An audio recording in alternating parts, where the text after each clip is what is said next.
Good evening, everyone. Welcome to the first session of Greening Your Marriage workshops. My name is Marjorie Melzer, and I'm a relationship life coach. And I'm here to share with you some of the things that I have found that have made my marriage not only loving, but exciting and manageable. My career has gone from everything from being a secretary to ending up as a deputy chief of staff relations for New York City Housing Authority. I was born in Ireland, lived in England, lived in Israel, and here in America. And as I say, I'm very happily married. When I started my company 5 years ago, it was because I wanted to share and to make a difference in people's lives about how you can make the best of your relationship. Not my relationship, yours, because everybody's relationship is different. Now, we all know that. Now, I want you to imagine, before we say anything further, on a 3D 60-foot screen, your dream marriage. Take a deep breath. See it, feel it, let it have color. Smile and enjoy, have it fun, make it big, and hold on to it. Now, just put it aside. You're holding it, but just put it to the side. Now let's still stay in the land of imagination. You are the CEO of a multi-billion-dollar concern, and you just got a call that you've been waiting for. There is a merger with another major corporation, and you want to go forward. And you say, great. In a week's time, we're going to meet. You're going to have a 3-month plan, a 6-month plan, a year's plan, maybe a 2 or 3 year plan, certainly a 5-year plan. And you are going to say, when you go into that negotiation, what is good about your company, its strengths, some of its weaknesses, some places which need to be trimmed, some places where need to be shored up. But you are going to really have a clear idea of where you want to go and how, with that merger, you can make it even better. And the other CEO, when he comes or she comes to the negotiation table, is going to have the same thing. And you, as the CEO, are going to say, well, of course, I'm the CEO. I know what's right. My plan is best. Whoops. The other CEO is going to be thinking the same thing. So where are you going to be able to negotiate? In our lives, in the most important place, a relationship, a marriage, a partnership that we want to have love and trust and tenderness and all of the things, where do we plan? Some of us may. The majority of us go and we have this idea from Hollywood. We meet, we fall in love. And unfortunately, very often people fall out of love. Because if you fall into something, you can easily fall out of it. What do you have to make it hold? What do you have to hold it up? So tonight, I want to give a few ideas that have worked for me, and to also let you take away something, knowing that just like when you throw a stone into a lake, there are ripples. And the effect of that falling stone keeps on going. So I'm going to say something that we don't often think about, or we may not often think about. Persistence and consistency. We live in a world where everything has to be the better, the quicker, the faster, immediate. In a relationship, it takes time to build. And it has to constantly continue to build. So, what are the kinds of questions that you're going to ask? What are the kinds of things do you feel are your strengths? What are the kind of things that you feel that you want your partner to help you with because you're not that good in it? I am terrible at math. For me, don't give me the checkbook to balance. That's my husband's job. I'm good at other things. And so when you talk and meet, you need to really speak about what you're good at or what maybe you're not good at initially. You may not want to share what you're not so good at because we put our best foot forward. Now, when we put our best foot forward, sometimes we lie. What do I mean by that? We present the image that we really want to be, but we may not be there yet. And there's a gap. So I want to talk about expectations. Because if I present myself one way and you present yourself the other way, and when we meet and after we get married or we've moved in with one another, there can be a big, what's going on here? What happened? He's not the person that I thought he was. She's not the person. I thought that she was together and she knew how to be a housekeeper. Here I'm finding that she's sloppy. I thought that he was so calm and kind and easygoing, and I find he comes home and he's, what's going on? Now, I'm talking very simply here, and I'm not saying anything that you don't all know. But one of the most detrimental things to any relationship is when we define a person. He's this, she's that, he always, he never, she's sloppy, she's lazy, he's a slob, he doesn't give me money, whatever it is. Once you have started to define your partner like that, it is poison that seeps into the relationship. So, what do I want you to think about? I want you to think about what defines a relationship? What defines a marriage? For me, what defines my marriage is commitment to my partner and to the marriage, even when things are not going the way that I would like them to. And looking for ways to help my partner be the greatest he can be. What do I mean by that? Let's take, I'm going to bring some examples from clients that I have and even some questions that some clients have asked me.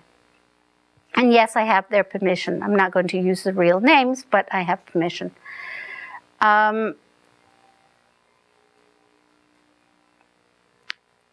Let's say Peter is a second grade teacher, and he really wants to be a principal in a school. He's a very good second grade teacher, but he doesn't trust himself and believe in himself that he can go back to school and take the necessary exams. And you say, you know, Peter, you keep talking about what you would do if you were the principal in the school. Why not give it a shot? Me, I should give it a shot? How can I give it a shot? I would have to go back to school. I'm 38 years old. How am I going to go to school and maybe get a B and an MA? You know, I can't study that well. It's older. I come home tired. I know you can do it, Peter. I see and hear your ideas. I tell you what I'm going to do. What I'm going to do, and I'm committing to this, I am going to find ways that you will be able to study. If it means that I have to make sure that the kids are in bed, or you go to the library 3 nights a week, whatever it is, we're in this together. And I'm committing to that. I know that you can do it. I believe you can do it. And you want to. Oh, I don't know. I don't know. I don't think I could do it. I don't think. You have got to be the rah-rah team of your marriage. You have to build Peter up, or vice versa. When I dreamt about becoming a life coach, I was terrified. I didn't know if I would be able to take the courses. I'm dyslexic. I didn't know if I would be able to really make it. I didn't know if I would be able to build a company. How would I do the marketing? What would I do? My husband said to me, one day at a time, I know you can do it. Go for it. And I said, okay. And I was scared. And then I remember what my mother taught me. What my mother taught me was, don't postpone joy. Don't postpone joy. What does that mean? What's the worst thing that could happen? You'll flop on your face. So you'll flop. But at least you would have had the courage of your convictions and move forward. So that's a little bit about why I'm passionate about marriage and relationships. A couple of things about unrealistic expectations. Unrealistic expectations. I don't think I will ever be able to expect that, and I'm using a personal example. Maybe I shouldn't, because I didn't ask my husband's permission, so maybe I shouldn't do that. I'll change it. We often have expectations that we haven't told one another. What would be an expectation? And here is a question I got from a client yesterday. Marjorie, my husband travels a great deal, and for business, and we have 4 kids, and we can afford for us to have a babysitter, and I would like to travel with him at least on one trip if he would be willing. But I've always felt, not so comfortable asking him, because I know he's really very pressured and he works a lot, and he's very good to us, and I wasn't sure how to ask, but finally I'm going to ask. So what would be a good way to tell him what I want So my first question to Jennifer was, if Bill is working and you're going to travel with him, are you willing and understand that he will not have time to spend with you? He'll be busy during the day, and he may even have meetings that will go on until late in the evening. What are you going to do? And how are you going to handle any resentments that may come up? Because for you, it's going to be a mini vacation, but you may be in the hotel all the day. Unless you're willing to do things until he is available. She said, I hadn't thought about that. So we have to think about when we want something, it's not our wants. Our wants are longer than our arms. Our needs are much smaller.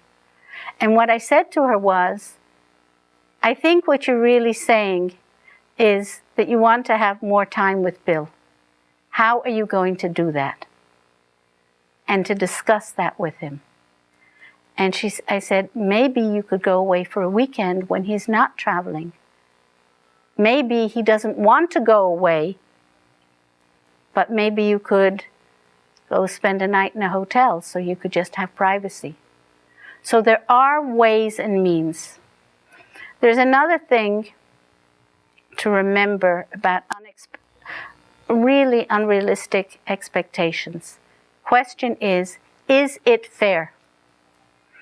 Is it fair that Jack gets up in the morning and is a bear with a sore head, and Gladys wakes up and she's easygoing, etc.?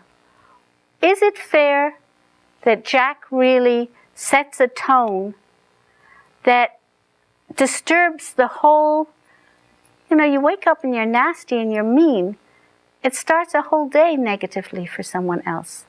So we have to think and ask the question, is it fair? And another question we need to ask is, what do I need? And what's the most effective way of getting what I need without manipulating someone and being very honest? So, having told you all of these things, I want to give you 2 or 3 tools which I think I have found have been very useful. And one of them is what I call the garbage bag. So, you're at work. Now maybe both of you work, and I say both of you work. When I mean both of you work, I mean both of you work in an office or in a school or doctor, nurse, whatever you're doing. And nobody should think that a woman who is at home with her children is not working. I just spent a week taking care of 7 of my grandchildren, and believe me, it's hard work. The garbage bag is, you went to work in the morning, your boss gave you a hard time. The project that you were working on, you discovered, oh my God, I forgot these 2 very important points. I now have to go right back to the beginning, include it, and start. And I don't know how I'm going to manage that with everything else. You were meant to be going out with some friends to the football. They canceled. You're now going to have to find other people. It's a big mess. And you go home and you're uptight. You're uptight. Now, the garbage bag is a nice tool. What is it? If you can, you get off at a stop before your regular stop. And as you're walking, you're dumping your boss's negativity, your angst about working on the project, every negative, nasty feeling that has happened during the day, you put in, and if you don't have to have a real one, you can use an imaginary one, and you tie it up And as you're walking, because you're walking home, right? It's not always possible. So if it's not possible to walk home, get off at your regular stop, but go slower. And look for a garbage can. And if you can't find a garbage can, use your imagination again. Remember, you created the best marriage in the world. And dump it in the garbage can. And you walk home and start singing. Now, I can't sing for Toffee, so I won't even try here. But hum a tune. Change the perspective. Now, you don't know what's behind the door when you walk in.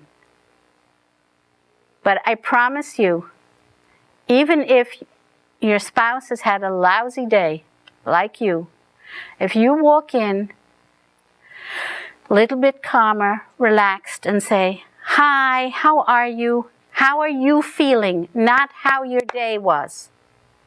Because if you ask how your day was, you may end up getting just the negativity of the day. But if you're asking how your spouse is, they may say, "You know, I'm so tired.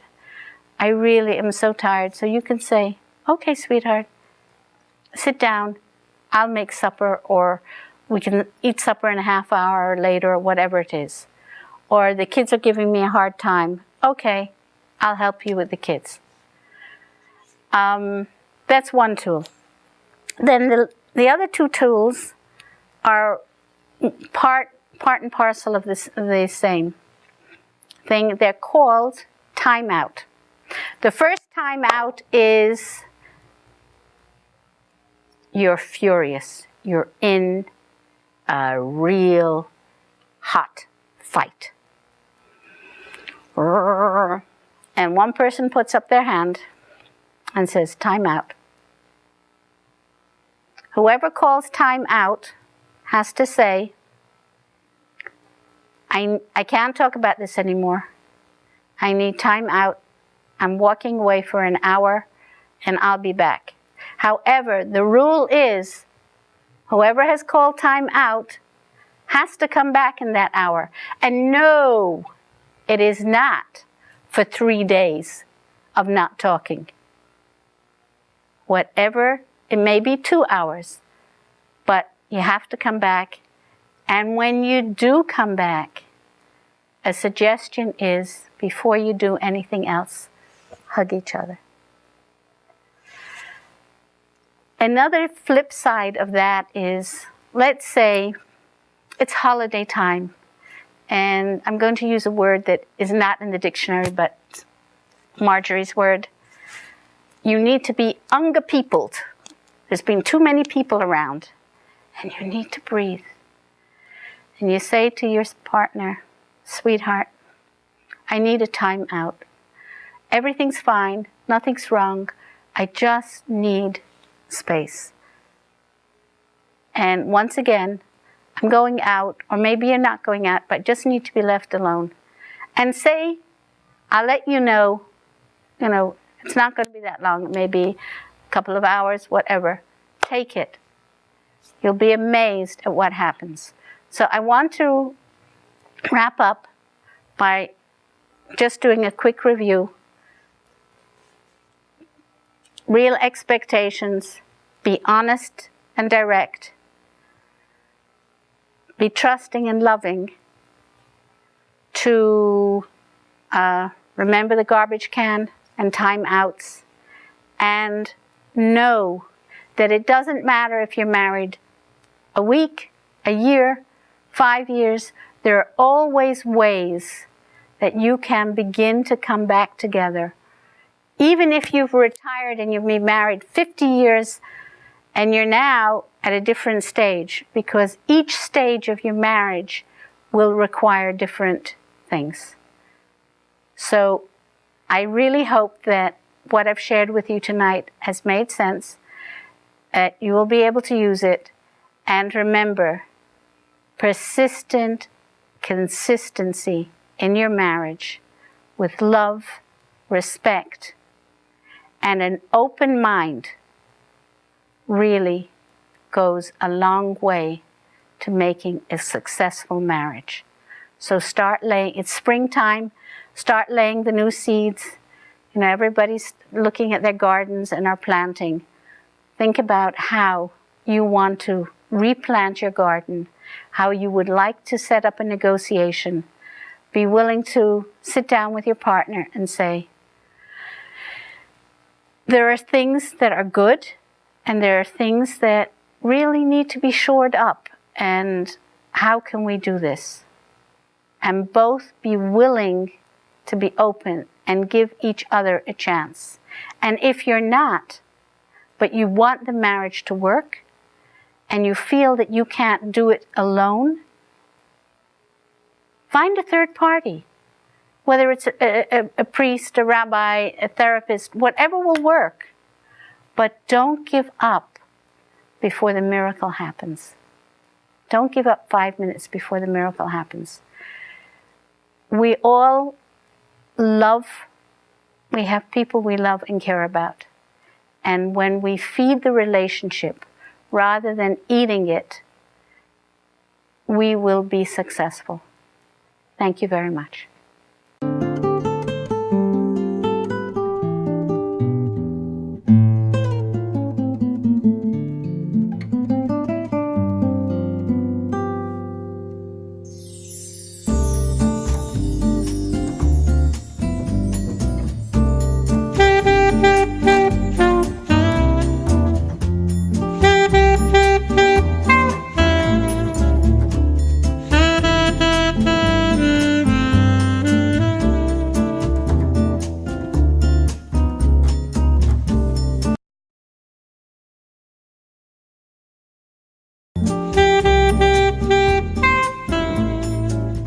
Tune in next time and learn a new way to look out of a window.